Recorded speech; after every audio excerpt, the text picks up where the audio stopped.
critics are often much louder than team members that support you. How do you navigate through criticism when it doesn't feel constructive?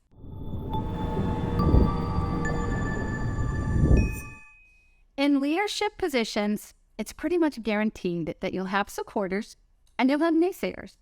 Now, by naysayers, I don't mean anyone offering criticism.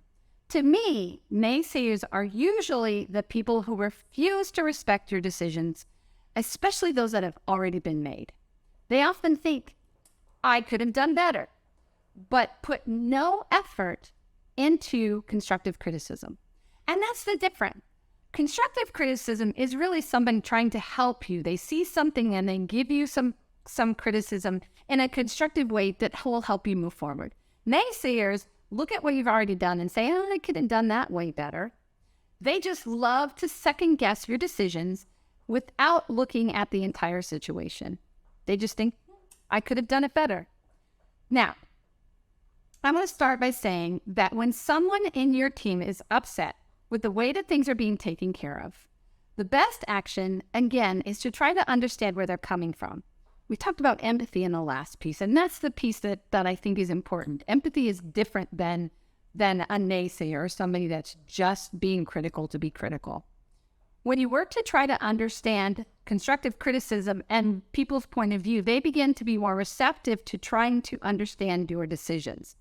On the other hand, there are also times when this just won't work. There are times when minds will not be changed, even when you try to create a space of understanding and empathy. A perfect example is Facebook. You are never going to change someone's mind by making a comment on Facebook. People just don't want to hear it. They don't want to hear your opinion when they're telling you what they think on Facebook. When people's minds are set, it can be hard to not take those criticisms to heart. Keep in mind that while it's important to listen to others and make informed decisions, it's also important to trust your own decisions. Remember that there are plenty of others on your team and they support you and your leadership. When your whole objective is to make the right decisions for a group, it can be easy to focus on what needs to be done. However, it is also important to remember that there is a lot of work that is already being done. A good way to look at this is how the majority of your team feels. If the majority of your team can understand why you make choices, then you are most likely doing a good job. So if they accept an idea and they don't understand why, this indicates the team trusts your decision. However, it may be helpful to clarify your reasoning to the team. This focuses the team on your goal. And when your decisions are lined up with your goals and the goals of the team, most are in agreement, you can feel confident in your decisions despite the criticisms of a few. Remember, they are not the ones in control. I have had my share of critics throughout the years, but when I hear them, I remind myself that they are not the ones who took the initiative to start their own business. They just want to tell me how they think they could have done it better.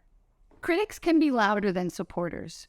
When you start to feel like you're facing a lot of criticism, the best thing you can do is look to see if that complaint is justified or not.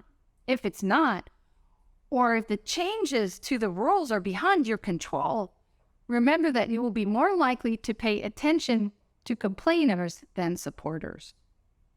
In a previous video, I talked about developing a positive work culture. It helps to surround yourself with others who trust your decision-making. When you face criticisms this way, you will be more confident about the decisions you make and show your team that you are sympathetic and receptive to their feedback. Constructive criticism will help you in the long run. Naysayers will tear you down. So pay attention to whether or not you're seeing constructive criticism or if it's just naysayers, and your team will benefit. Thank you for taking the time to watch this video. If you'd like to see more videos like this, visit our free resource library at lighthouse-therapy.com. Thank you for watching and have a blessed day.